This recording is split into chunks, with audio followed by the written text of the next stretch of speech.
करना, बच्चों का पालन करना, साई रहम नजर करना, बच्चों का पालन करना। जाना तुमने जगत पसारा, सब ही झूठ जमाना, जाना तुमने जगत पसारा, सब ही झूठ जमाना, साई रहम नजर करना, बच्चों का पालन करना, साई रहम नजर करना, बच्चों का पालन करना। मैं अंधा हूँ बंदा पका, मुझसे प्रभु दिखलाना, मैं अंधा हूँ बंदा पका, मुझसे प्रभु दिखलाना, साई रहम नजर करना, बच्चों का पालन करना, साई रहम नजर करना, बच्चों का पालन करना। दास गणों कहे अब क्या बोलो, थक गई मेरी रसना, दास गणों कहे अब क्या बोलो, थक गई मेरी रसना, साई रहम नजर करना, बच्चों का पालन करना, साई रहम नजर करना, बच्चों का पालन करना।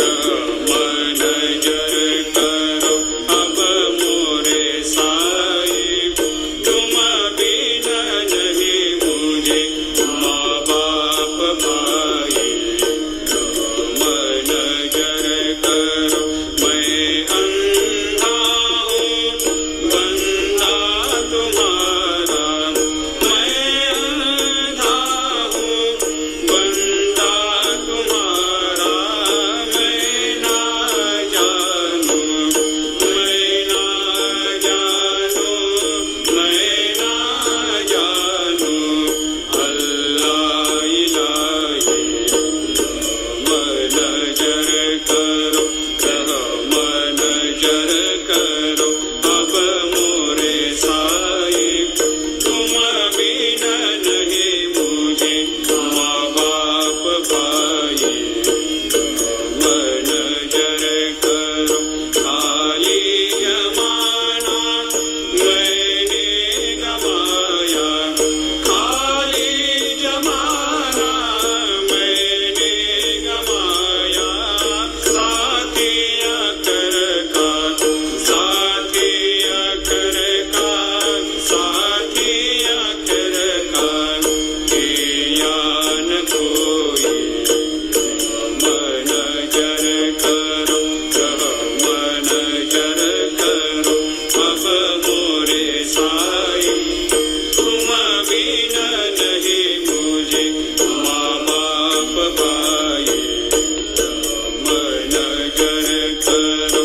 अपने मस्जिद का झाड़ू गनू है, अपने मस्जिद का झाड़ू गनू है, मालिक हमारे, मालिक हमारे, मालिक हमारे, तुम बाबा साई, रहम नजर करो, रहम नजर करो अब मोरे साई, तुम बिना नहीं मुझे माँ बाप भाई, रहम नजर करो। तुझ काय देव सावळ्या मी काया तरी हो, तुझ काय देव सद्गुरु मी काया तरी, मी दुबळे पटिक नाम्याची जाण श्रीहरी, मी दुबळे पटिक नाम्याची जाण श्रीहरी, उच्चिष्ट तुला देणे ही गोष्ट ना बरी हो, उच्चिष्ट तुला देणे ही गोष्ट ना बरी, तू जगन्नाथ तुझ देव कशी देऊ कशी रे भाकरी. नकोवंत मध्ये पाऊस क्या भगवंता. श्रीकांता माध्यान रात्र उलटून गेली आता न चित्ता. जा होईल तुझा रे काकडा किरावळांतरी हो. जा होईल तुझा रे काकडा किरावळांतरी. आणतील भक्त नैवेद्य ही नाना परी. आणतील भक्त नैवेद्य ही नाना परी. तुझ काय ते सावळ्या मी खाया तरी हो. तुझ काय ते सद्गुरु मी खाया तरी. मी दुबळे पटिक नाम्याची जाण श्रीहरी. मी दुबळे पटिक नाम्याची जाण श्रीहरी. श्री सद्गुरु बाबा साई हो. श्री सद्गुरु बाबा साई. तुझ वाचून आश्रय नाही भूतली. तुझ वाचून आश्रय नाही भूतली. मी पापी पतित धीमंद हो. मी पापी पतित धीमंद. तारणे मला गुरुनाथा जड करी. तारणे मला साईनाथा जड करी. तू शांती क्षमेचा मेरू हो. तू शांती क्षमेचा मेरू. तुम्ही भवार्णवेचे तारो गुरुवरा. तुम्ही भवार्णवेचे तारो गुरुवरा. गुरुवरा मजशी पामरा आता उद्धरा. त्वरित लवलाही त्वरित लवलाही. मी बुडतो भव भय डोही उद्धरा. मी बुडतो भव भय डोही उद्धरा. श्री सद्गुरु बाबा साई हो. श्री सद्गुरु बाबा साई. तुझ वाचून आश्रय नाही भूतली. तुझ वाचून आश्रय नाही भूतली. श्री सच्चिदानंद सद्गुरु साईनाथ महाराज की जय.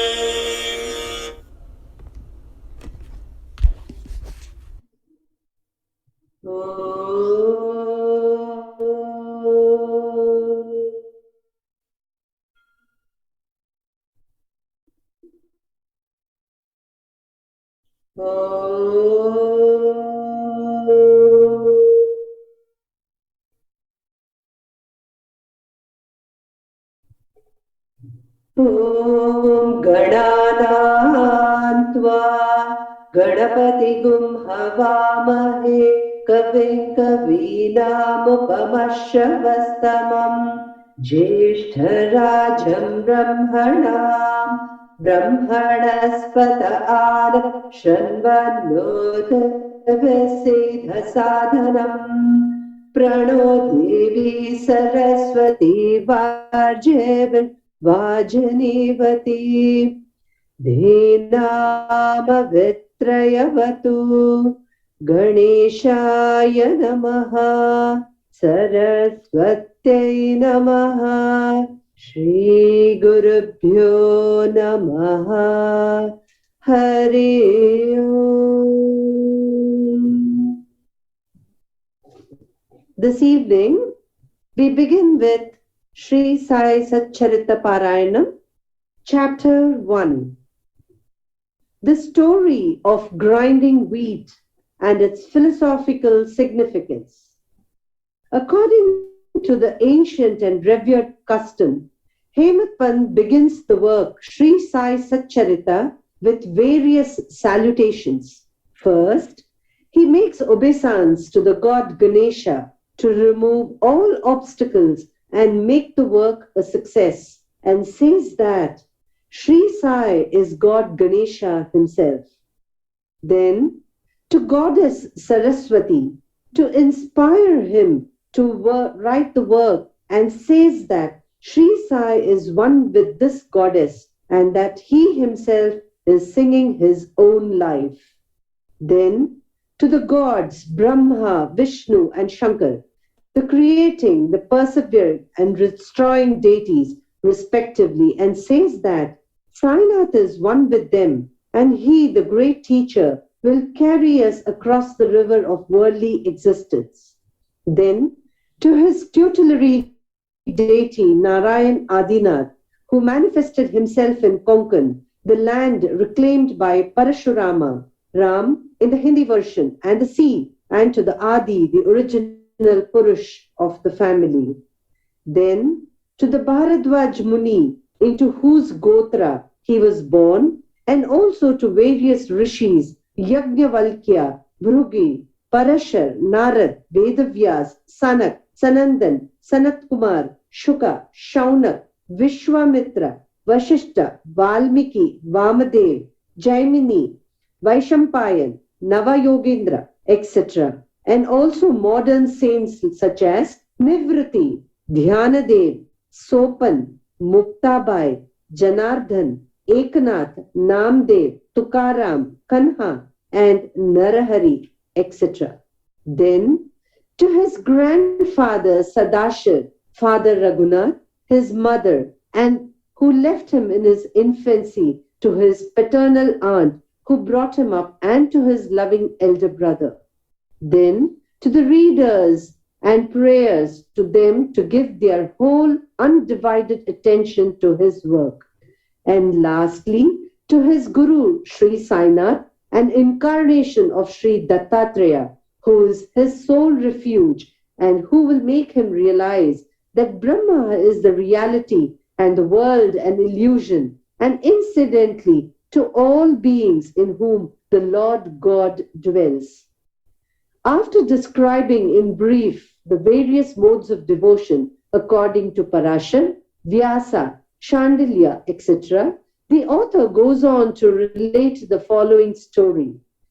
It was some time after 1910 that I went one fine morning to the masjid in Shirdi to have darshan of Sai Baba. I was wonderstruck to see the following phenomenon. After washing his mouth and face, Sai Baba began to make preparations for grinding wheat. He spread a sack on the floor and thereon set a handmill. He took some quantity of wheat in a winnowing fan and then, drawing up the sleeves of his kafni and taking hold of the peg of the handmill, started grinding the wheat by putting a few handfuls of wheat in the upper opening of the mill and rotated it. I thought, what business Baba had with the grinding of wheat when he possessed nothing and stored nothing, and as he lived on alms? Some people who had come there thought likewise, but none had the courage to ask Baba what he was doing.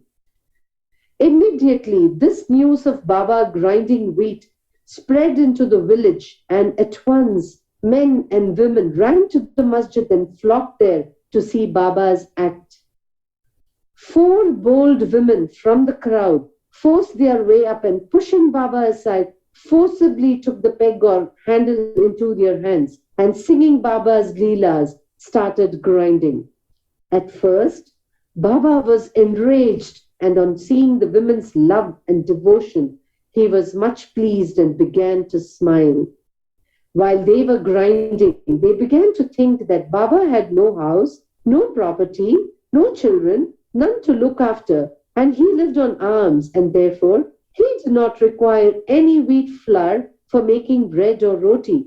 What will he do with this large quantity of flour? Perhaps, as Baba was very kind, he will distribute the flour amongst us. Thinking in this way, and while singing, they finished the grinding, and after putting the handmill aside, they divided the flour into 4 portions and began to remove them by taking 1 portion per head. Baba, who was calm and quiet up till then, got wild and started abusing them, saying, "Ladies, have you gone mad? Whose property are you looting away? Have I borrowed any wheat from you so that you can safely take the flour? Now, do this." Take the flour and throw it on the village borders. On hearing this, the women felt abashed and, whispering amongst themselves, went to the outskirts of the village and spread the flour as directed by Baba. I asked the Shirdi people, what was this that Baba did? They replied that as cholera epidemic was spreading in the village, this was Baba's remedy for the same. It was not wheat that was ground, but was cholera itself that was ground to pieces and pushed out of the village. From this time onwards, the cholera epidemic subsided and the people of the village were happy. I was much pleased to know all this, but at the same time, my curiosity was also aroused. I began to ask myself, what earthly connection was there between wheat flour and cholera? What was the causal relation between the two? And how to reconcile them? The incident seems to be inexplicable. I should write something on this and sing to my heart's content Baba's sweet Leelas.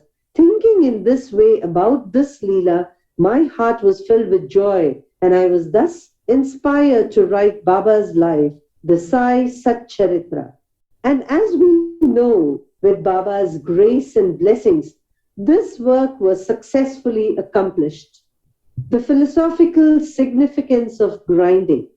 Apart from the meaning which the people of Shirdi put on this incident of grinding wheat, there is, we think, a philosophical significance too.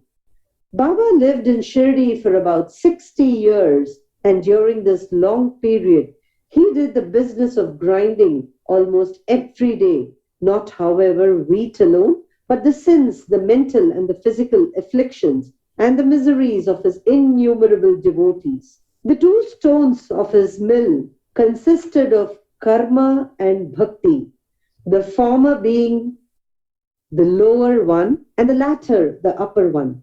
The handle with which Baba worked the mill consisted of dhyan. It was the firm conviction of Baba that knowledge of self-realization is not possible unless there is the prior act of grinding of all our impulses, desires, sins, and of the three gunas, that is, the sattva, the rajas, the tamas, and the ahankar, which is so subtle and therefore so difficult to get rid of. This reminds us of a similar story of Kabir, who, seeing a woman grinding corn, said to his guru, Nipat Niranjan, I am weeping because I feel the agony of being crushed under this wheel of worldly existence like the corn in the handmill. Nipat Niranjan replied, do not be afraid. Hold fast to the handle of knowledge of this mill as I do, and do not wander far away from the same, but turn inwards to the center, and you are sure to be saved. Bow to Shri Sai. Peace be to all.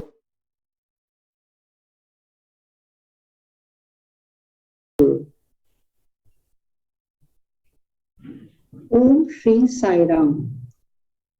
Chapter 2. Object of writing the work. Incapacity.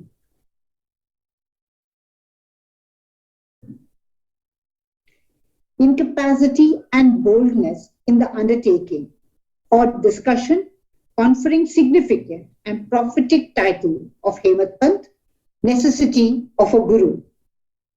Object of writing the work.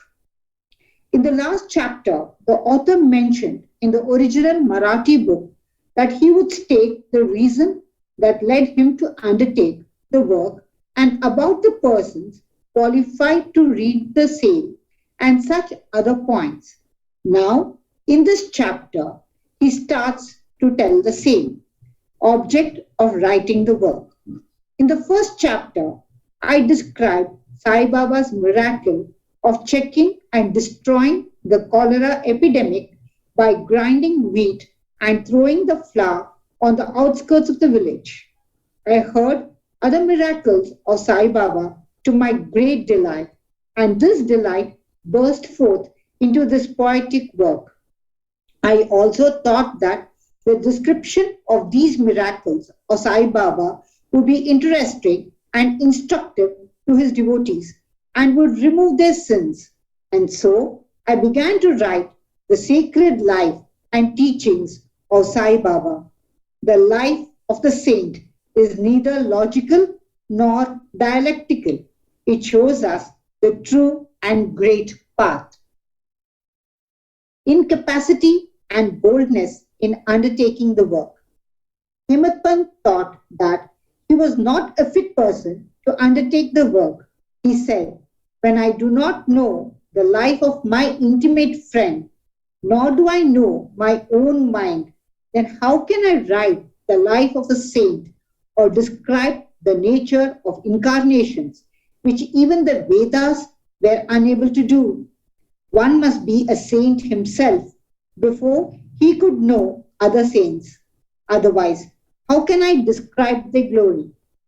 To write the life of a saint is the most difficult, though one may as well be able to measure the depth of the water of the seven seas or enclose the sky with cloth trappings. I knew that this was the most venturous undertaking which might expose me to ridicule. I, therefore, invoked Sai Baba's grace. The premier poet, saint of Maharashtra, Sri Dhyaneshwar Maharaj, has stated that the Lord loves those who write the lives of saints, and the saints also have their own peculiar method of assigning the service which the devotees long for. The saints inspire the work. The devotee becomes only an indirect cause or an instrument to achieve the end. For instance, in 1700 Shaka year, the poet Mahipati aspired to write the lives of saints. Saints inspired him and got the work done. So also in 1800 Shaka year, Das Ganu's service was accepted. The former wrote 4 works, Bhakta Vijaya, Santa Vijaya, Bhakta Leelamrit and Santa Leelamrit, while the latter wrote 2, Bhakta Leelamrit and Santa Kathamrit, in which the lives of modern saints were described. In chapters 31, 32, 33 of Bhakta Leelamrit and in chapter 57 of Sant Kathamrit, the life and teachings of Sai Baba are very well depicted. These have been separately published in Sai Leela magazine, numbers 11 and 12, volume 17. The readers are advised to read these chapters. So also, Sai Baba's wonderful Leelas are described by Mrs. Savitri Bhai Raghunath Tendulkar of Bandra in a small book named Shri Sainath Bhajan Mala. Das Ganu Maharaj also has composed various sweet poems on Sai Baba. A devotee named Amidas Bhavani Mehta has also published some stories of Sai Baba in Gujarati. Some numbers of Sainath Prabha, a magazine published by Dakshina Bhiksha Sanstha of Shirdi, are also published. Then the question of objection comes in, that while so many works regarding Sai Baba are extant, why should this Satcharita be written? And where is its necessity? The answer is plain and simple. The life of Sai Baba is as wide and deep as the infinite ocean, and all can dive deep into the same and take out precious gems of knowledge and bhakti and distribute them to the aspiring people. The stories, parables, and teachings of Sai Baba are very wonderful. They will give peace and happiness to the people who are afflicted with sorrows and heavily loaded with miseries of this worldly existence, and also bestow knowledge and wisdom both in worldly and in spiritual domains. If these teachings of Sai Baba, which are as interesting and instructive as the Vedic law, are listened to and meditated upon, the devotees will get what they long for, viz. Union with Brahma, mastery in Eightfold Yoga, bliss of meditation, etc. So I thought that I should call these stories together. That would be my best upasana. This collection would be most delightful to those simple souls whose eyes were not blessed with Sai Baba's darshan. So I set about collecting Sai Baba's teachings and expressions, the outcome of his boundless self-realization. It was Sai Baba who inspired me in this matter. In fact, my ego, and that he would make me quite happy here and in the next world. I could not myself ask Sai Baba to give me permission to this work. So I requested Mr. Madhavrao Deshpande, alias Shama, Baba's most intimate devotee, to speak to him for me. He pleaded for my cause and said to Sai Baba, "This Anna Sahib wishes to write your biography. Don't say that you are a poor fakir and there is no necessity to write it. But if you agree and help him, he will write, or rather, your grace will accomplish the work. Without your consent and blessing, nothing can be done successfully." When Sai Baba heard this request, he moved and blessed me by giving me his udi and placing his boon bestowing hand on my head and said, "Let him make a collection of stories and experiences. Keep notes and memos. I will help him. He is only an outward instrument. I should write my autobiography myself and satisfy the wishes of my devotees. He should get rid of his ego, surrender it at my feet. He who acts like this in life, him I help the most. What of my life stories? I serve him in his house in all possible ways. When his ego is completely annihilated and there is left no trace of it, I myself shall enter into him and shall myself write my own life. Hearing my stories and teachings will create faith in devotees' hearts and they will easily get self-realization and bliss. Let there be no insistence on establishing one's own view, no attempt to refute others' opinions, no discussion of pros and cons of any subject. Significant and prophetic title.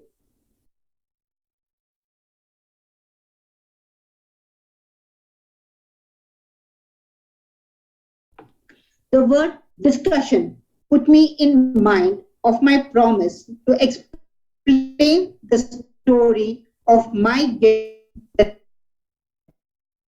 title of fun. And now I begin to relate the same. I was on close, friendly terms with Baba. They pressed me to go to Shirdi and have Baba's darshan, and I promised them to do so. But something in the meanwhile turned up, which prevented me from going to Shirdi. The son of a friend of mine at Lonavala fell ill. My friend tried all possible means, physical and spiritual, but the fever would not abate. At length, he got his guru to sit by the bedside of his son, but this too was of no avail. I thought, and son, if the guru can't do anything, must happen. And it happened in my case as follows. Mr. Nana Sahib Chandorkar, who was a divisional officer, was going on tour to Bassein. From Thana, he came to Dadar and was waiting for a train bound for Bassein. In the meanwhile, a Bandra local turned up. He sat in it and came to Bandra and sent for me and took me to task for putting off my Shirdi trip. Nana's argument for my Shirdi trip was convincing and delightful. And so I decided to start for Shirdi the same night. I packed up my luggage and started for Shirdi. I planned to go to Dadar and from there to catch the train to Manmad, and so I booked myself for Dadar and sat in the train. While the train was to start, a Mohammedan came hastily to my compartment and, seeing all my paraphernalia, asked me where I was bound to. I told him about my plan. He then suggested that I should go straight to Boribandar and not to wait at Dadar, as the Manmad mail did not stop at Dadar. If this little miracle or Leela had not happened, I would not have reached Shirdi next day as settled, and many doubts would have assailed me. But that was not to be. As fortune favored me, I reached Shirdi the next day before 9 or 10 a.m. Mr. Bao Sahib, Kaka Dikshit, was waiting for me there. This was in 1910, when there was only one place, Sate's Vada, for lodging pilgrim devotees. After alighting from the Tonga, I was anxious to have darshan when the great devotee Tatya Sahib Mulkar returned from the masjid and said that Sai Baba was at the corner of the Vada and that I should first get the preliminary darshan and then, after bath, see him at leisure. Hearing this, I ran and prostrated before Baba, and my joy knew no bounds. I found more than what Nana Chandorkar had told me. All my senses were satisfied, and I forgot my thirst and hunger. The moment I touched Sai Baba's feet, I began a new lease of life. I felt myself much obliged to those who spurred and helped me to get the darshan, and I considered them as my real relatives. And I cannot repay their debt. I only remember them and prostrate before them. The peculiarity of Sai Baba's darshan, as I found it, is that by his darshan, our thoughts are changed. The force of previous actions is abated, and gradually non-attachment or dispassion towards worldly objects grows up. It is by the merit of actions in many past births that such darshan is got, and if only you see Sai Baba, all the world becomes or assumes the form of Sai Baba. Hot discussion. On the first day of my arrival in Shirdi, there was a discussion between me and Bala Sahib Bhate regarding the necessity of a guru. I contended, why should we lose our freedom and submit to others when we have to do our duty? Why a guru is necessary? One must try his best and save himself. What can the guru do to a man who does nothing but sleeps indolently? Thus, I pleaded free will, while Mr. Bhate took up the other side, destiny, and said, whatever is bound to happen must happen. Even great men have failed. Man proposes one way, but God disposes the other way. Brush aside your cleverness. Pride or egoism won't help you. This discussion, with all its pros and cons, went on for an hour or so, and as usual, no conclusion was arrived at. We had to stop the discussion ultimately as we were exhausted. The net result of this was that I lost my peace of mind and found that unless there is strong body consciousness and egoism, there would be no discussion. In other words, it is egoism which breeds discussion. Then, when we went to the masjid with others, Baba asked Kaka Sahib Dikshit the following. What was going on in the Sate's Vada? What was the discussion about? And staring at me, Baba further added, what did this Hemadpanth say? Hearing these words, I was much surprised. The masjid was at a considerable distance from Sate Vada, where I was staying, and where the discussion was going on. How could Baba know our discussion unless he be omniscient and inner ruler of us all? I began to think why Sai Baba should call me by the name Hemadpanth. This word is a distorted form of Hemadripanth. This Hemadripanth was a well-known minister of the kings, Mahadev and Ramdev of Devgiri of the Yadu dynasty. He was very learned, good-natured, and the author of works such as Chaturvarga Chintamani, means dealing with spiritual subjects, and Rajaprahasti. He invented and started new methods of accounts and was the originator of the Modi script. But I was quite the opposite, an ignoramus and of mediocre intellect.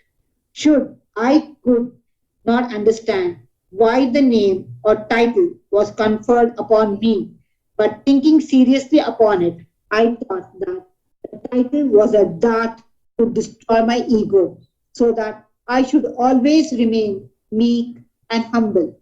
It was also a compliment paid to me for the cleverness in the discussion.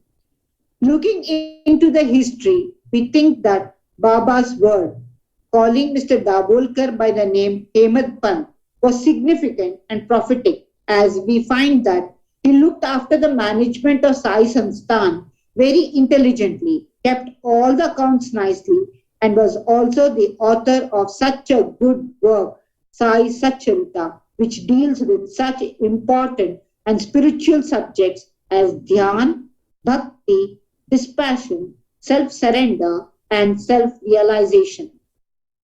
About the necessity of a guru, Hemadpanth had left no note, no memo about what Baba said regarding the subject, but Kaka Sahib Dikshit has published his notes regarding this matter. Next day, after Hemadpanth's meeting with Sai Baba, Kaka Sahib went to Baba and asked, Baba, where to go? Baba said, hurry up. Then the man said, where is the way? Baba said, there are many ways leading there. There is one way from here, Shirdi also. The way is difficult. There are tigers and wolves in the jungles on the way. I, Kaka Sahib, asked, but Baba, what if we take a guide with us? Baba answered, then there is no difficulty. The guide will take you straight to your destination, avoiding wolves, tigers, and ditches, etc. on the way. If there be no guide, there is the danger of your being lost in the jungles or falling into ditches. Mr. Dabolkar was present on this occasion, and he thought that this was the answer Baba gave to the question whether Guru was a necessity. And he thereupon took the hint that no discussion whether man is free or bound is of any use in spiritual matters, but on the contrary, real Paramartha is possible only as the result of the teachings of the Guru, as is illustrated in this chapter of the original work in the instances of great avatars like Ram and Krishna, who had to submit themselves to their gurus, Vashishta and Sandipani, respectively, for getting self-realization, and that the only virtues necessary for such progress are faith and patience. Bow to Shri Sai. Peace be to all. Om Sai Ram.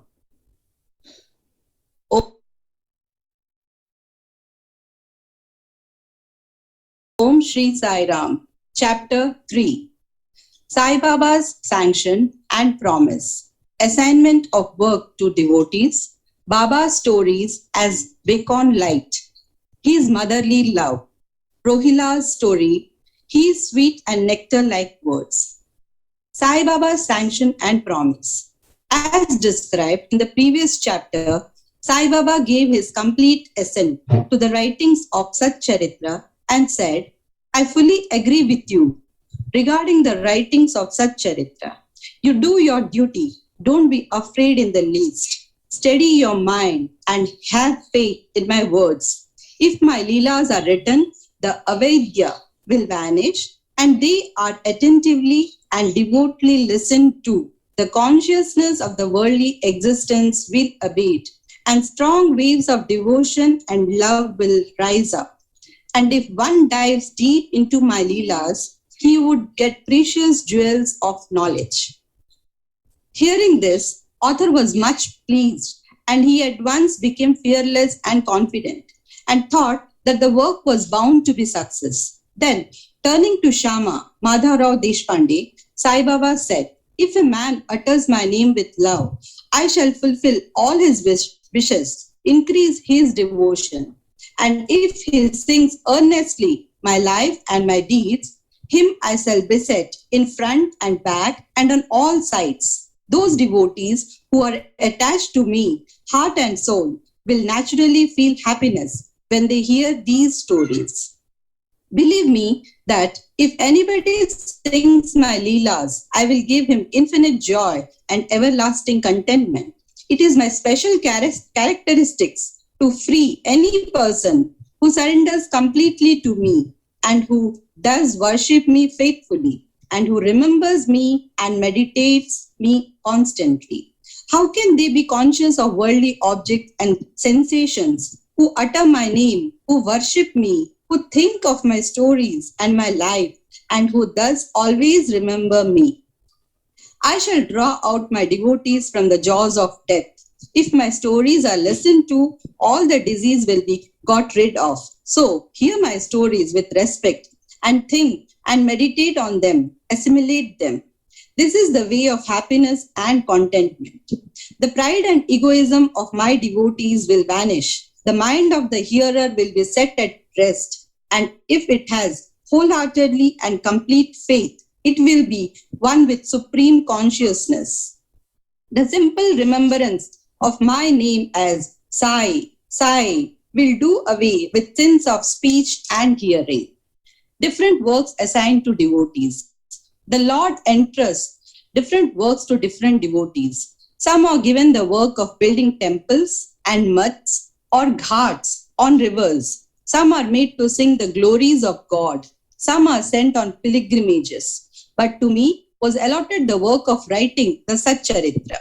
Being a jack of all trades, but master of none, I was quite unqualified for this job. Then why should I undertake such a difficult job? Who can describe the true life of Sai Baba? Sai Baba's grace alone can enable one to accomplish this difficult work. So, when I took up the pen in my hand, Sai Baba took away my egoism and wrote himself his stories. The credit of relating these stories, therefore, goes to him and not to me. Though Brahmin by birth, I lacked the two eyes of Shruti and Smriti, and therefore was not at all capable of writing the Satcharita. But the grace of the Lord makes the dumb man talk, enables a lame man to cross a mountain. He alone knows the knack of getting things done as he likes. Neither the flute nor the harmonium knows how the sounds are produced. This is the concern of the prayer. The oozing of the Chandrakant jewel and the surging of the sea are not due to the jewel and the sea, but the rise of the moon. Baba's stories as beacon light. Lighthouses are constructed at various places in the sea to enable the boatmen to avoid rocks and dangers and make them sail safely. Sai Baba's stories serve a similar purpose in the ocean of worldly existence.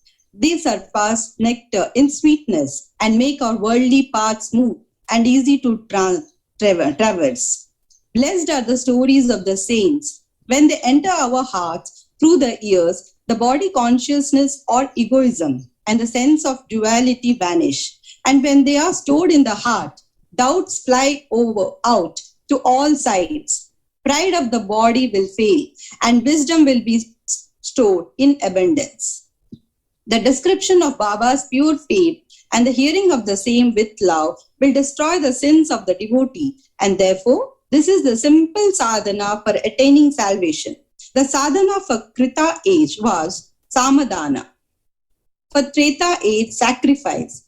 For Dwapara, the worship of Kali age, it is singing of the name and the glory of the Lord. This last sadhana is open to all the people of the four varnas. Brahmins, the other sadhanas, like yoga, yajna, dhyana, and dharana, are very difficult to practice. But singing and hearing the stories and the glories of the Lord is very easy. We have only to turn our attention towards them.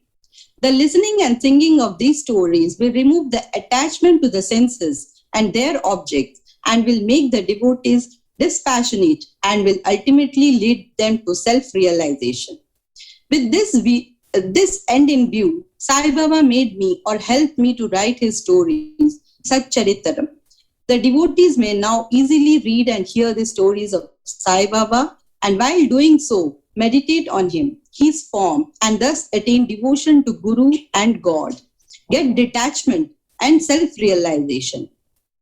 In the preparation and writing of this work, Satcharitram, it is Sai Baba's grace which has accomplished everything, making use of me as a merry instrument. Motherly love of Sai Baba. Everybody knows how a cow loves her infant calf. Her udder is always full, and when the calf wants milk and dashes at the udder, out comes the milk in an unceasing flow. Similarly, a human mother knows the wants of a child beforehand and feeds it at her breast in time. In case of dressing and adorning the child, the mother takes particular care to see that this is all well done. The child knows or cares nothing about this, but the mother's joy knew no bound when she sees her child beautifully dressed and adorned. The love of mother is peculiar, extraordinary, and disinterested, and has no parallel. Sadhguru feels this motherly love towards their disciples. Sai Baba had the same love towards me, and I give an instance of it below. In 1916 AD, I retired from government service. The pension that was settled in my case was not sufficient to maintain my family decently. On Guru Purnima, 15th of Ashadi, day of that year, I went to Shirdi with other devotees. There, Mr. Anna Chinchonkar, on his way accord, prayed to Baba for me as follows. Please look kindly on him. The pension he gets is quite insufficient. His family is growing. Give him some other appointment. Remove his anxieties and make him happy. Baba replied, he will get some other job, but now he should serve me and be happy. His dishes will be ever full and never empty. He should turn all his attention towards me and avoid the company of atheists, religious, and wicked people. He should be meek and humble towards all and worship me heart and soul. If he does this, he will get eternal happiness. The question, who is he, whose worship is advocated, is already answered in a note on who is Sai Baba in the prologue at the beginning of this work. Rohilla's story. The story of Rohilla illustrates Sai Baba's all-embracing love. 1. Rohilla, tall and well-built, strong as well, came to Shirdi, bearing a long kafni, and was enamoured of Sai, who stayed there. Day and night he used to recite in a loud and harsh tone, Kalma, verses from Holy Quran, and shout, Allahu Akbar, God is great. Most people of Shirdi were working in their fields by day, and when they returned to their homes at night, they were welcomed with the Rohilla's harsh cries and shouts. They could not get sleep and feel much trouble and inconvenience. They suffered in silence this nuisance for some days, and when they could stand it no longer, they approached Baba and requested him to check the Rohilla and stop the nuisance. Baba did not attend to their complaint. On the contrary, Baba took the villagers to task and asked them to mind their own business and not the Rohilla. He said to them that the Rohilla had a very bad wife, a Zantipi, who tried to come in and trouble the Rohilla and himself. But hearing the Rohilla's prayers, she dared not enter, and they were at peace and happy.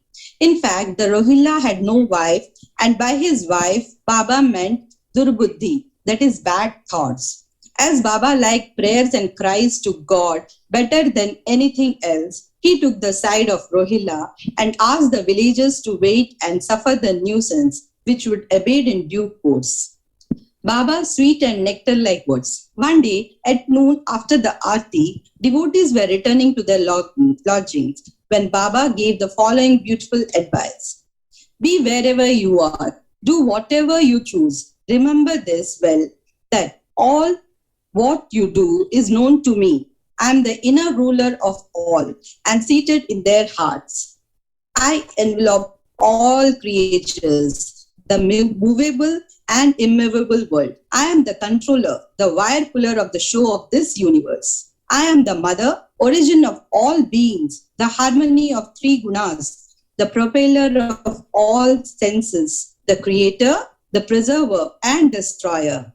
Nothing will harm me who turns his attention towards me, but Maya will lash or whip him who forgets me. All the insects, ants, the visible, movable, and immovable world is my body or form.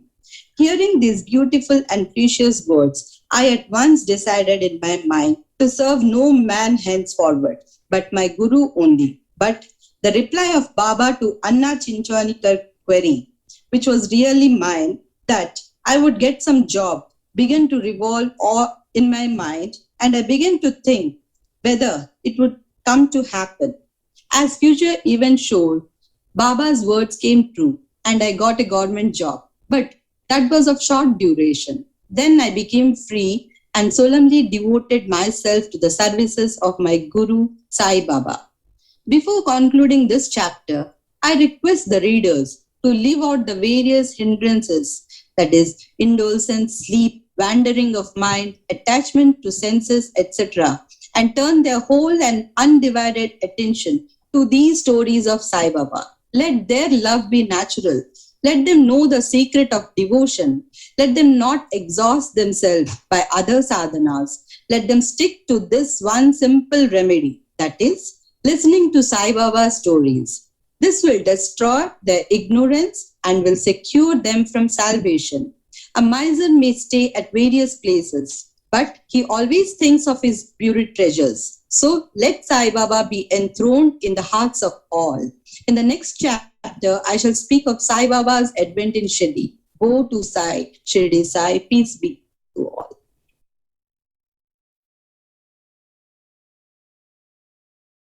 Chapter 4. Sai Baba's first advent in Shirdi. Mission of the Saints, Shirdi, a holy Tirth, personality of Sai Baba, dictum of Gauli Bua, appearance of Vittal, Shir Sagar story, Das Ganu's bath in Prayag, immaculate conception of Sai Baba, and his first advent in Shirdi. 3 Vadas. In the last chapter, I described the circumstances which led me to write Sai Satcharita. Let me now describe the first advent of Sai Baba in Shirdi. Mission of the Saints. Lord Krishna says in Bhagavad Gita that whenever there is a decay of dharma and an ascendancy of unrighteousness, I manifest myself, and for the protection of the virtues, the destruction of the vicious, and for the establishment of righteousness, I manifest myself in age after age. This is the mission of Lord, and the sages and saints who are his representatives and who appear here at proper times help in their own way to fulfill that mission. For instance, when the twice born, that is the Brahmins, the Kshatriyas, and the Vaishyas, neglect their duties, and when the Shudras try to usurp the rights of the higher classes, when spiritual preceptors are not respected but humiliated, when nobody cares for religious instructions, when everybody thinks himself very learned, when people begin to partake of forbidden foods and intoxicating drinks, when, under the cloak of religion, people indulge in malpractices, when people belonging to different sects fight amongst themselves, when Brahmins fail to do Sandhya adoration and the Orthodox their religious practices, when yogis neglect their meditation, when people begin to think that wealth, progeny, wife are their sole concern, and thus turn away from the true path of salvation, then do saints appear and try to set matters right. by their words and action. They serve us as beacon lights and show us the right path and the right way for us to follow. In this way, many saints, example Nivritti, Gyandev, Muktabai, Namdev, Gora, Gunai, Eknath, Tukaram, Narahari, Narsib Bhai, Sajan Kasai, Savata, Ramdas, and various others did appear in various times to show the right path to the people on, and so presently came Shri Sai Baba of Shirdi. Shirdi, a holy Tirath. The banks of the Godavari River in the Ahmednagar district are very fortunate, for they gave birth and refuge to many a saint prominent, amongst them being Gyaneshwar. Shirdi also falls in the Kopargaon Taluka of the Ahmednagar district. After crossing the Godavari River at Kopargaon, one gets the way to Shirdi. When you go 3 kos, you come to Nimgaon, from whence Shirdi is visible. Shirdi is as famous and well known as other holy places like Gangapur, Narsinwadi, Adumbar on the banks of Krishna River. As the devotee Damaji flourished in and blessed Mangal Veda near Pandharpur, as Samartha Ramdas at Sajjangad, as Sri Narsimha Saraswati at Saraswati Wadi, so Sainath flourished at Shirdi and blessed it. Personality of Sai Baba. It is on account of Sai Baba that Shirdi grew into importance. Let us see what sort of a personage Sai Baba was. He conquered this samsar, which is very difficult and hard to cross. Peace or mental calm was his ornament, and he was the repository of wisdom. He was the home of Vaishnava devotees, most liberal amongst liberals, the quintessence of all essences. He had no love for perishable things and was always engrossed in self-realization, which was his sole concern. He felt no pleasure in the things of the world or of the world beyond. His antarang was as clear as a mirror, and his speech always rained nectar. The rich or poor people were the same to him. He neither knew nor cared for honor or dishonor. He was the Lord of all beings. He spoke freely and mixed with all people, saw the actings and dances of nautch girls, and heard ghazal songs. Still, he swerved not an inch from samadhi, mental equilibrium. The name of Allah was always on his lips. While the world awoke, he slept. And while the world slept, he was vigilant. His abdomen was as calm as the deep sea. His ashram could not be determined, nor his actions could be definitely determined. And though he sat in one place, he knew all the transactions of the world. His darbar was imposing. He told daily hundreds of stories. Still, he swerved not an inch from his vow of silence. He always leaned against the wall in the masjid or walked morning, noon, and evening towards Lendi and Chowdi. Still, he at all times abided in the self. Though a siddha, he acted like a sadhaka. He was meek, humble, and egoless, and pleased all. Such was Sai Baba. And as the soil of Shirdi was trodden by Sai Baba's feet, it attained extraordinary importance. As Gyaneshwar elevated Alandi, Eknath did at Paitan, So Sai Baba raised Shirdi. Blessed and the grass, leaves, and stones of Shirdi, for they could easily kiss the holy feet of Sai Baba and take their dust on their head. Shirdi became to us devotees another Pandharpur, Jagannath, Dwarka, Banaras, and Rameshwar, Badri-Kedar, Nasik, Tribakeshwar, Ujjain, and Malya Kaleshwar of Mahabaleshwar, Gokarn. Contact of Sai Baba in Shirdi was like a study of Veda and Tantra. It quieted our sansara, world consciousness, and rendered self-realization easy. The darshan of Shri Sai was our yoga sadhana, and talk with him removed our sins. Shampooing his legs was our bath in Triveni Prayag, and drinking the holy water of his feet destroyed our desires.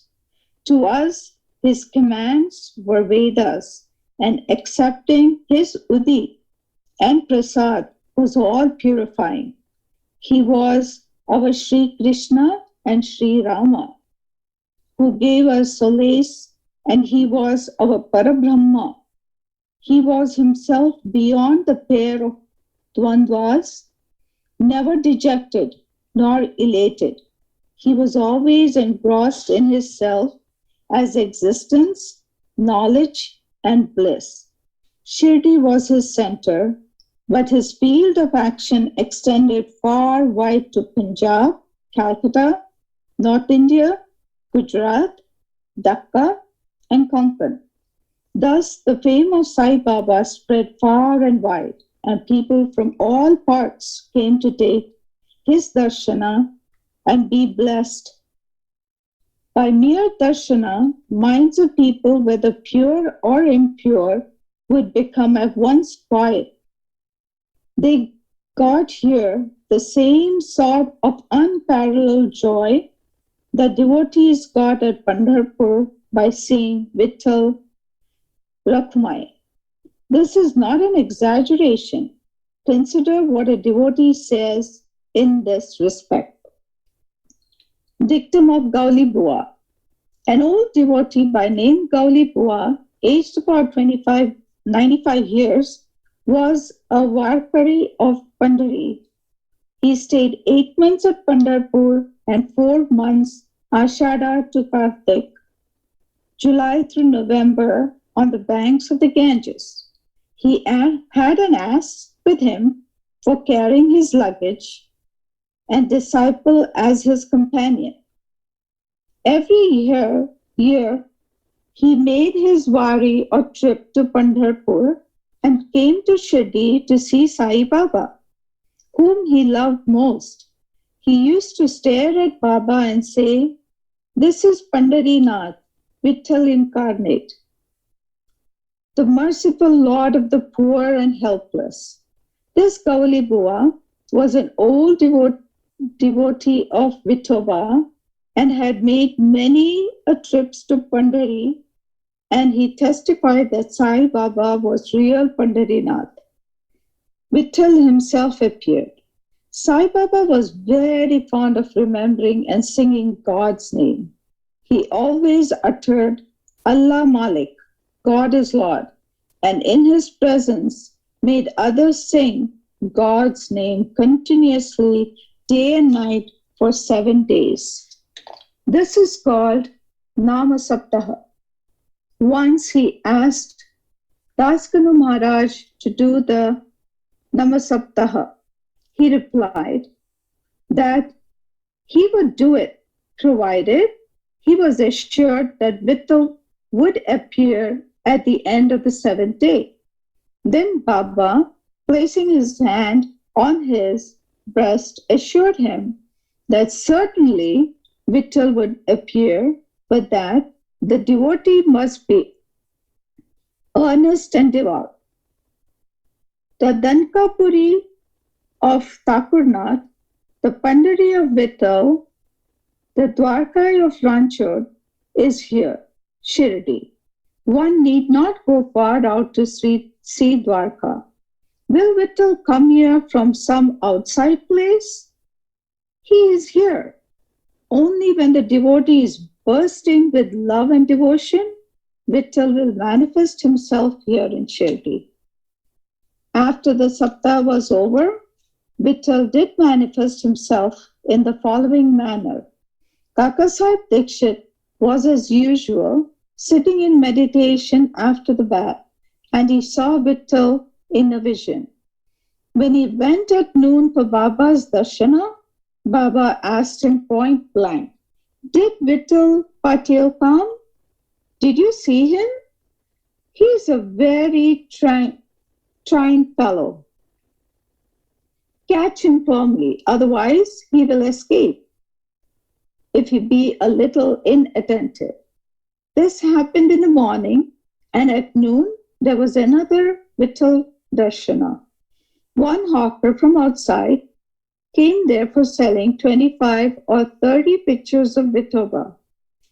This picture exactly tallied with the figure that appeared at Kaka Sahib's vision.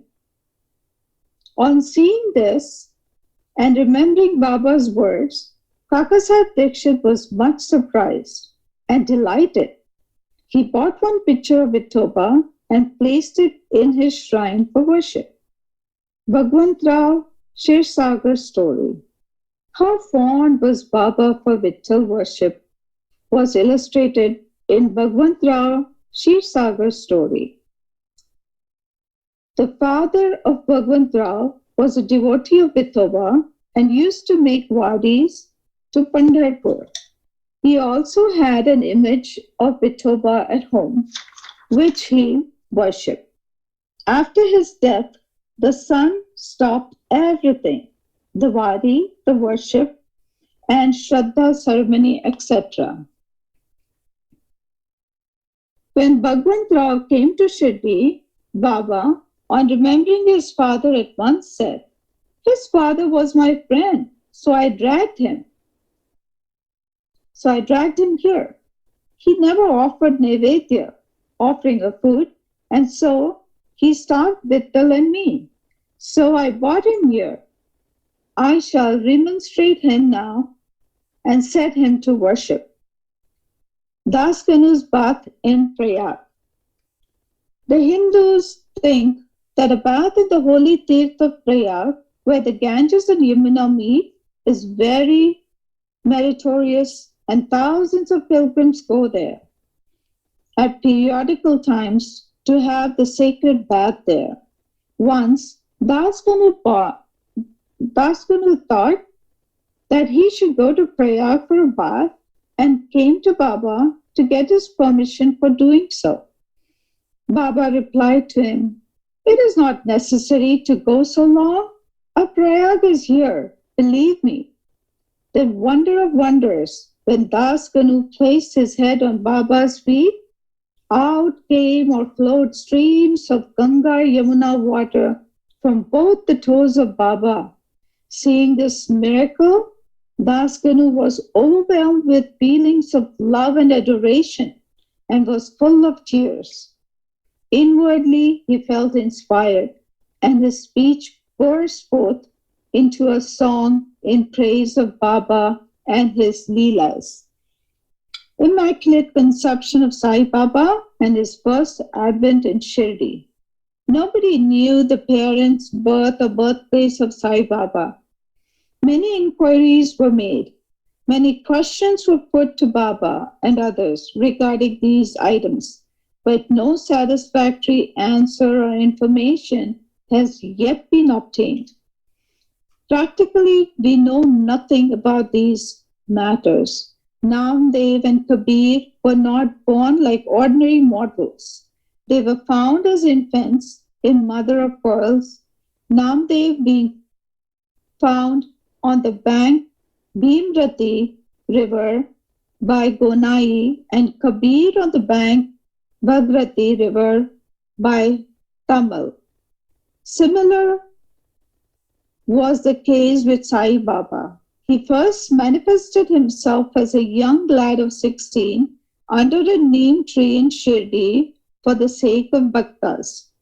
Even then, he seemed to be full with the knowledge of Brahman. He had no desire for worldly objects, even in dream.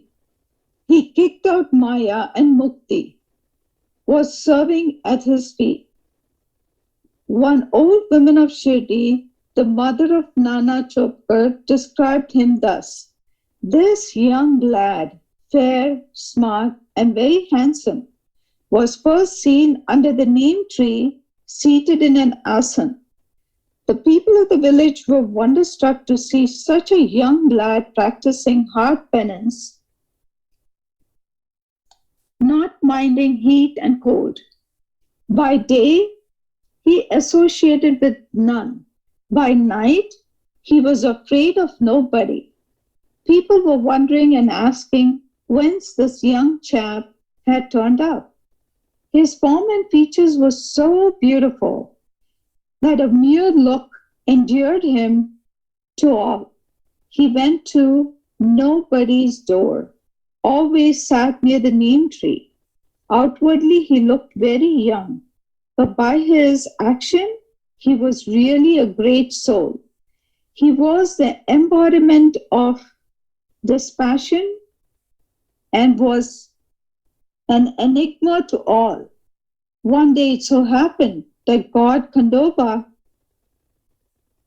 possessed the body of some devotee, and people began to ask him, Deva, you please inquire what blessed father's son is this lad, and whence did he come?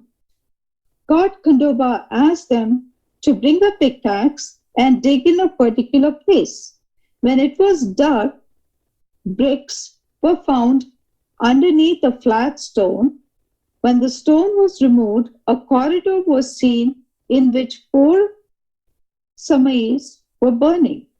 The corridor led to a cellar where cow-mouth shaped structures, wooden boards, necklaces were seen.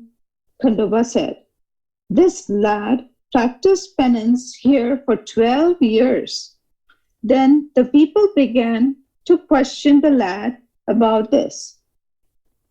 He put them off the scent by telling them that this was his God's Guru's place, his holy Vatan, and requested them to guard this well. The people then closed the corridor as before. As Ashwata and Adumba's trees are held sacred, Baba regarded the neem tree equally sacred and loved it most. Mahalsapati and other Shirdi devotees regard this site as a resting place, Samadhi Sthana of Baba's Guru, and prostrate before it. 3 vadas. The site with the neem tree and surrounding space was bought by Mr. Hari Vinayak Sate, and on this site a big building style Sate's Vada was erected. The Vada was the sole resting place for pilgrims who flocked there. A park platform was built round the neem tree and lofts with steps were constructed. Under the steps, there is a niche facing south, and devotees sat on the platform facing north. It is believed that he who burns incense there on Thursday and Friday evenings will by God's grace be happy. This Vada was old and dilapidated and wanted repairs. The necessary repairs, additions, and alterations have been made now by the Sansthan. Then after some years, another Vada, Dikshit's Vada, was constructed. Kakasaheb Dikshit, solicitor of Bombay, had gone to England. He had injured his leg by an incident there. The injury could not be got rid of by any means. Nana Sahib Chindorkar advised him to try Sai Baba.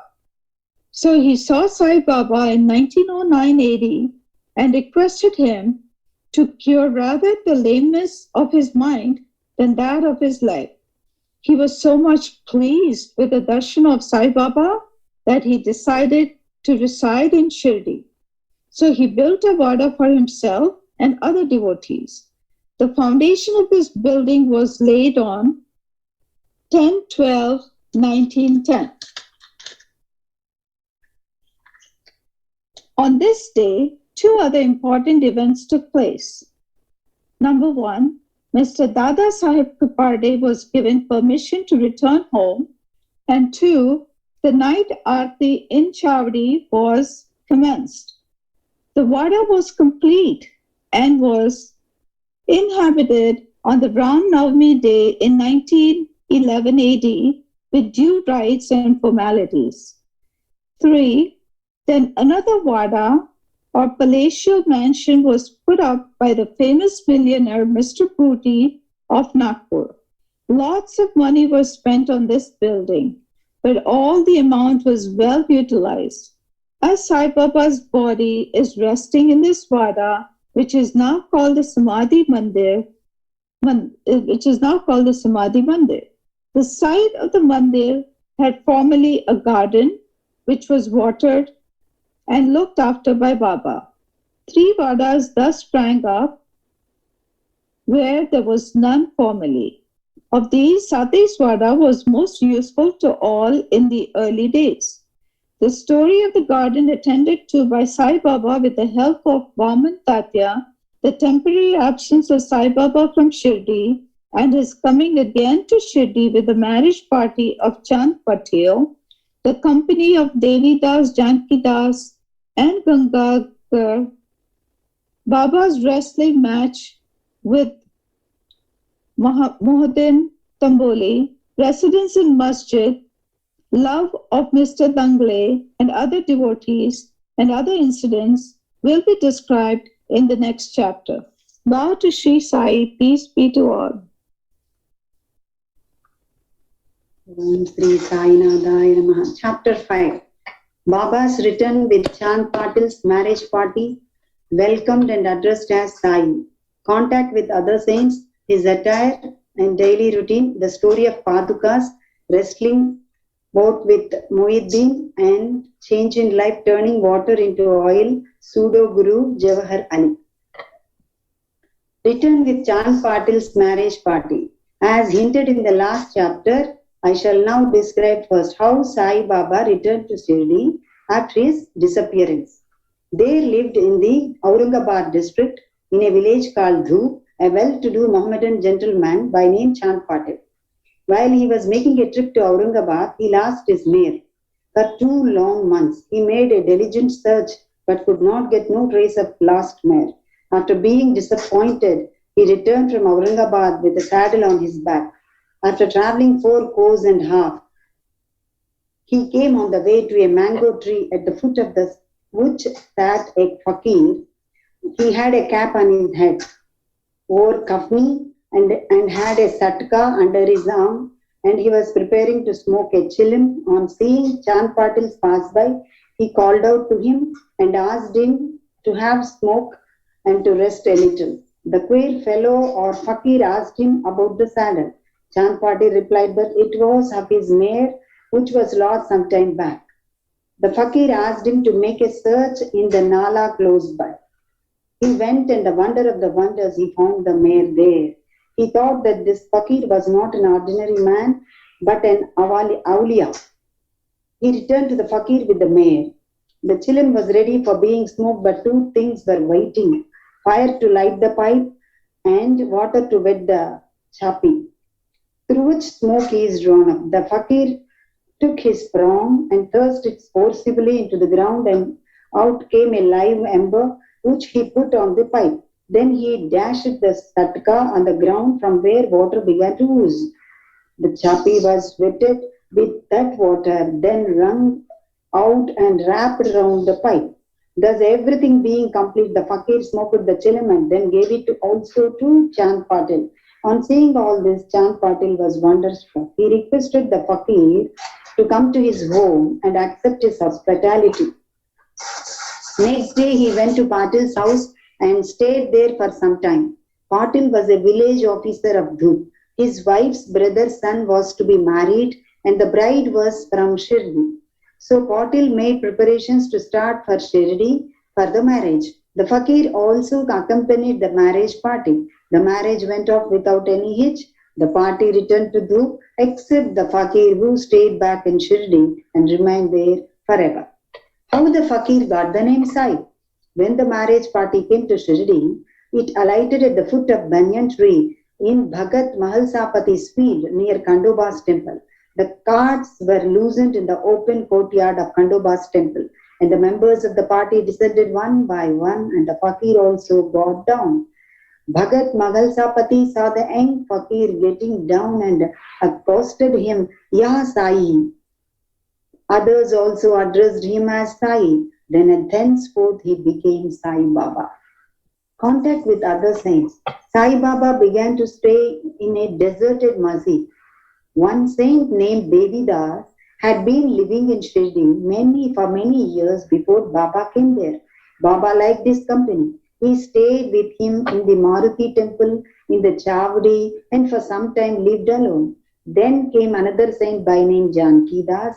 Baba spent most of his time in talking with them, or Janaki Das went to Baba's residence. So also one Vaisya, householder saint from Puntambe by name Gangagir, always frequented Shirdi. When he first saw Sai Baba carrying pitchers of water in both hands for watering the garden, he was amazed and said openly, Blessed is Shirdi that it got this precious jewel. This man is carrying water today, but he is not an ordinary fellow. As this land, Shirdi, was fortunate and meritorious, it secured this jewel.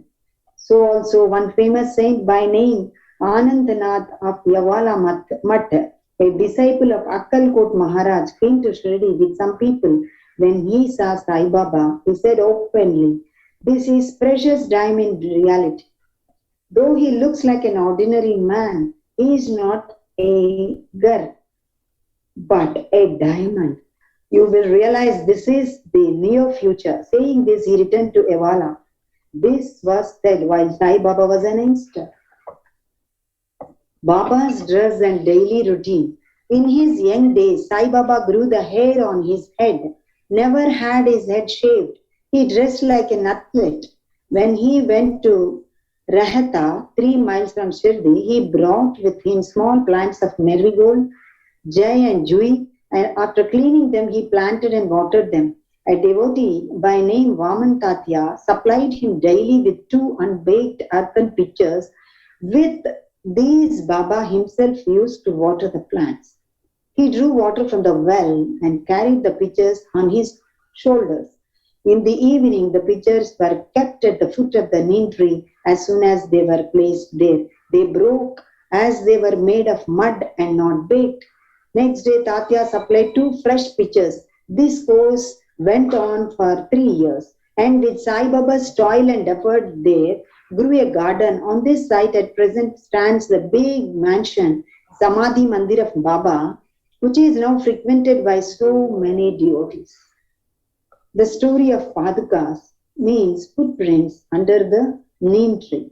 A devotee of Akkalkot Maharaj by name Bhai Krishnaji Albigakar worshipped the photo of Akkalkot Maharaj. He once thought of going to Akkalkot, that is from Solapur district, take the darshan of Padukas, means footprints of Maharaj, and offer his sincere prayer there. But before he could go there, he got a vision in his dream. Akkalkot Maharaj appeared in the vision and said to him, Now, Shirdi is my resting place. Go there and offer your worship. So, Bhai changed his plan and came to Shirdi, worshipped Baba, stayed there for 6 months and was happy. As a reminiscence of this vision, etc., he prepared the Padukas and installed them on an auspicious day of Shravana Shaka, 1834, 1912 AD, that is, under the neem tree with due ceremonies and formalities conducted by Dada Kelkar and Upasini. One Dikshit Brahmin was appointed for worship and the management was entrusted to devotee Sagun. Complete version of this story. Mr. B.V. Dev, retired Mamaltadar of Thana, and a great devotee of Sai Baba, made inquiries about this matter with Sagun Meru Naik and Govind Kamlakar Dikshit, and has published a full version of Padukas in Sai Leela, volume number 11, number 1, page 25. It runs as follows. In 1834, that is 1912 AD, one Dr. Ramarao Kotare of Bombay, Mumbai, came to Shirdi for Baba's darshan. His compounder, as his friend Bhai Krishnaji Alibakar, accompanied him. The compounder and Bhai became intimate with Sagun Meru Naik and G.K. Dikshit.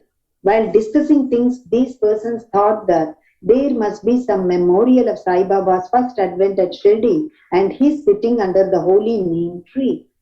They thought of installing Baba's Padukas there and were going to make them of some rough stone. Then Bhai's friend, the compounder, suggested that if this matter was made known to his master, Dr. Ramarao Kotare, he would prepare nice Padukas for this purpose.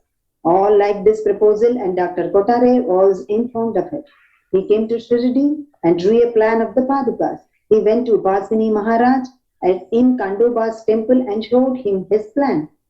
The latter made many improvements, drew lotus, flowers, conch, disc, Mars, etc. and suggested that following sloka regarding neem tree's greatness and Baba's yogic powers be inscribed. The verse was as follows.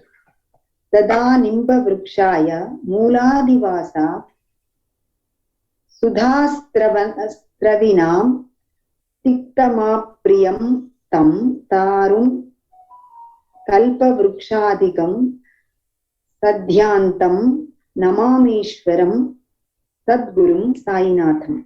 Upasini's suggestions were accepted and carried out. The Padukas were made in Mumbai and sent to Shirdi with the compounder. Baba said that should be installed on the Purnima, that is 15th of Shravan, on that day at 11 a.m.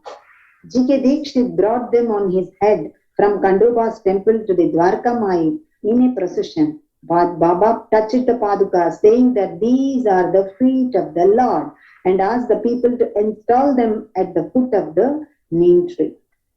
A day earlier, one Parsi devotee of Mumbai named Pasta Sheikh sent 25 rupees by money order. Baba gave this sum for the installation of the Padukas. The total expense of installation came up to 100 rupees, out of which 75 were collected by subscriptions.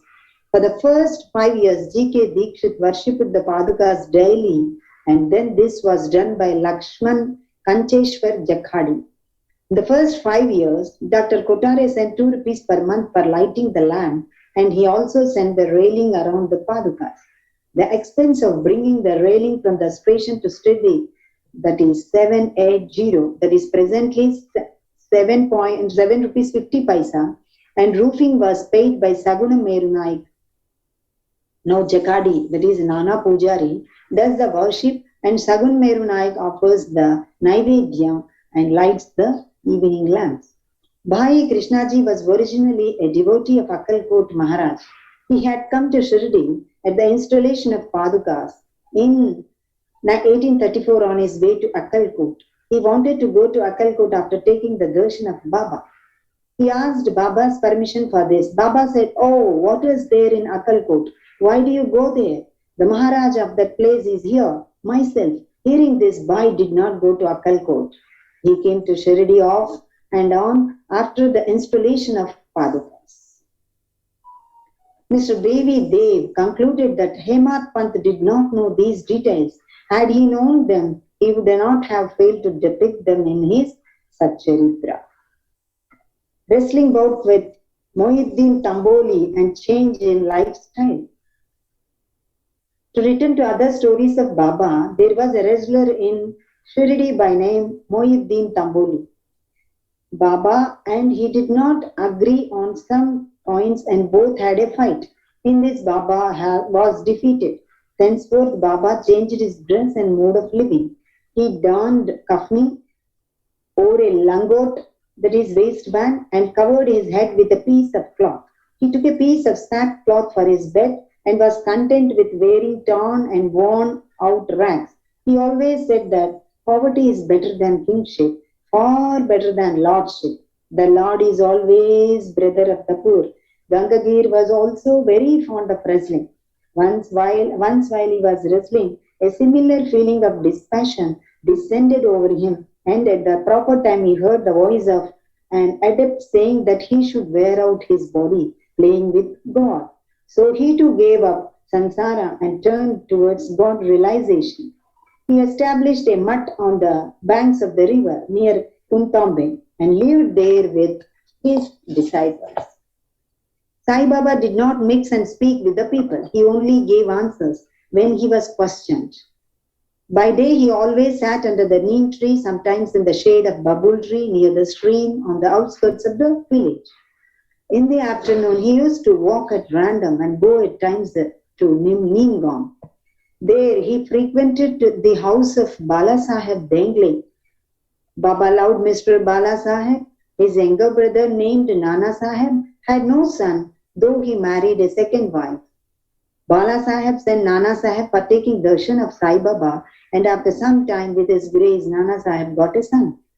From that time onwards, people began to come in large numbers to see Sai Baba, and his fame began to spread and reach Ahmednagar from thence. Nana Saheb Chandorkar and Keshav Chidambar and many others began to come to Shirdi. Baba was surrounded by his devotees during day and slept at night in an old and dilapidated masjid. Baba's paraphernalia at this time consisted of chillin, tobacco, and tamrail, long kafni, a piece of cloth round his head, and a satka, that is short strip, which he always kept with him. The piece of white cloth on the head was twisted like matted hair and flowed down from the left ear on the back. This was not washed for weeks. He wore no shoes, no sandals. A piece of sackcloth was his feet for most of the day. He wore a kaupin, that is waistcloth band, and for warding off cold. He always sat in front of Duni, that is sacred fire, facing south, with his left hand resting on the wooden railing. In the Duni, he offered an oblation of egoism, desires, and always uttered Allah Malik, that is, God is the sole owner. The masjid in which he sat was only of 2-room dimensions, where all devotees came and saw him. After 1912, there was a change. The old masjid was repaired and pavement was constructed.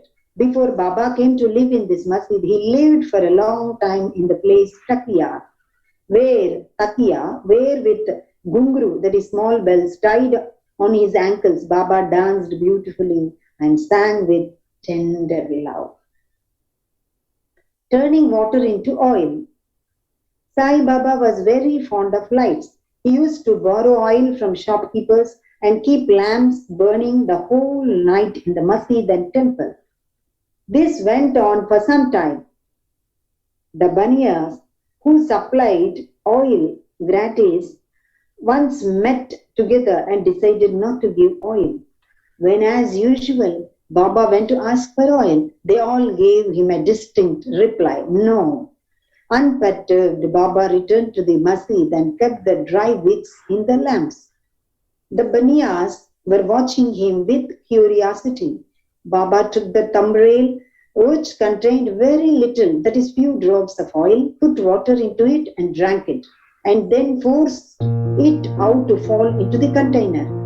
After consecrating the tin pot in this way, he again took the water from the tin pot and filled all the lamps with it and lighted them. To the surprise and dismay of watching Baniyas, the lamps began to burn and kept burning the whole night. The Baniyas repented and apologized.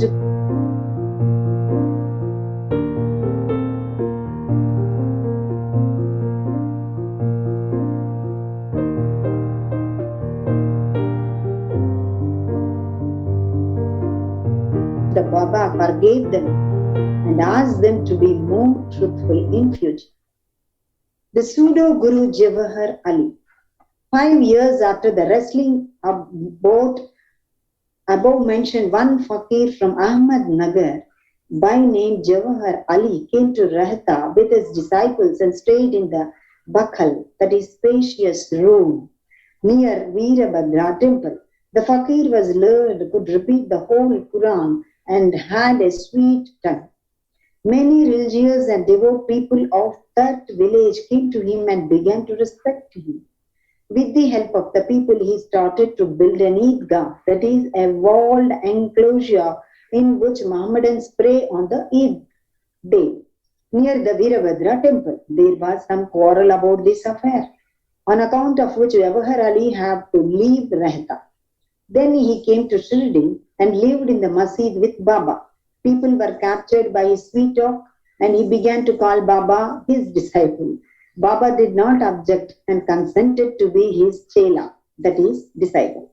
Then both Guru and chela decided to return to Rahata and live there. The Guru never knew his disciple's worth, but the disciple knew the shortcomings of the Guru. Still, he never disrespected him, observing carefully his duties. He even served the master in various ways. They used to come to Shirdi off and on, but their mainstay was in Rahta.